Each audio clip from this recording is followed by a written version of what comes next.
Well, we've got our alert day coverage here as snow is going to be barreling toward our area coming out of the Central Plains. It is a fairly quick moving compact clipper system.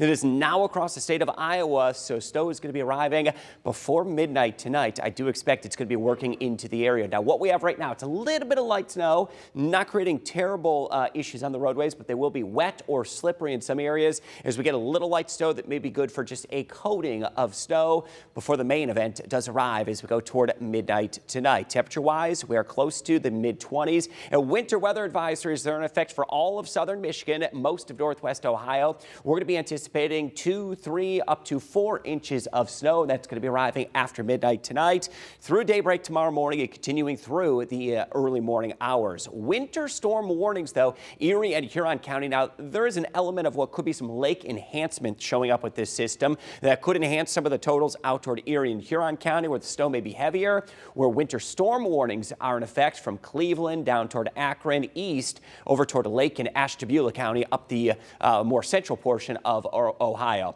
Our hour-by-hour forecast, we do have a few light flurries. They're going to be tapering off. Here's that snow arriving by midnight. I expect that snow will become a little bit steadier west of I-75. Steadier snow overnight tonight. So likely we're going to have snow-covered roads tomorrow morning. 1 to 3 inches going to be expected by daybreak, and we're not going to be done with it yet.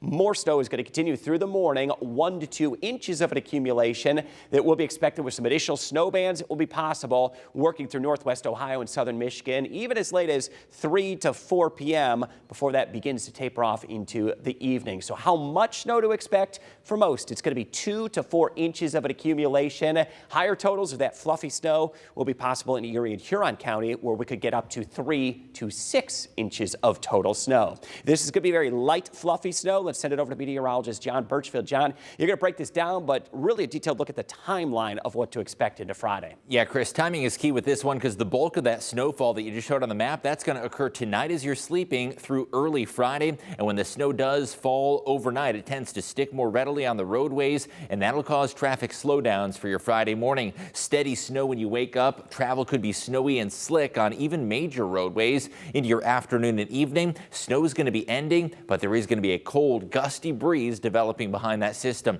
So let's get into your travel forecast. The remainder of this evening, there could be a few slick spots, although most of the interstates just going to be wet. Still take it easy and give yourself extra room on the roadways. Looking towards Friday, travel delays are expected. Friday is a red light, especially early in the day. That is when the worst of the travel conditions are expected, say between 6 a.m. and noon tomorrow. And into Saturday, could see some areas of refreezing as temperatures plunge behind this system. Winds are also going to kick up into your Friday morning. Winds will be coming in from the north, and those will shift to the northwest into the afternoon. We could see a few wind gusts up to about 25 miles an hour, and due to the fine, fluffy consistency of this snow, could be a little bit of blowing and drifting, especially on country roads in rural areas. Now, when you factor in the dropping temperatures and the increasing winds, the wind chill factor, or the feels like, is going to be well below zero. Into your Saturday morning, that wind chill could be as low as 10 to 15 below zero. Certainly going to be a frigid start to the weekend, Chris.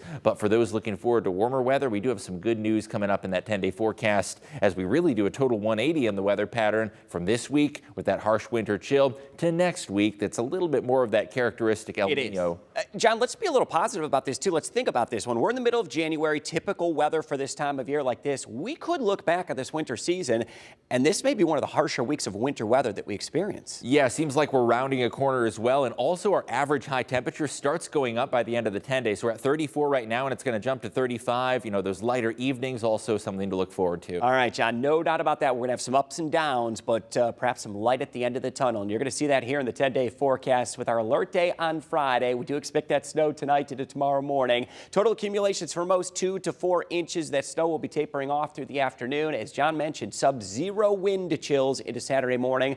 Right around 2 for the morning low, 19 the afternoon high, 23 on Sunday. Both days through the weekend, Saturday and Sunday, expected to be dry. Low 30s on Monday. Now, I'm a little concerned. Tuesday morning, things could get a little bit icy across the area. It could be cold enough first thing in the morning as that next system arrives for some sleet and freezing rain, changing over to all rain through the afternoon, and then showers into Wednesday and Thursday with highs right around the low to mid 40s through at least the middle to end of next week. And that warming trend, it is going to be a relief after the bitter cold that we felt over the past 7 to 10 days.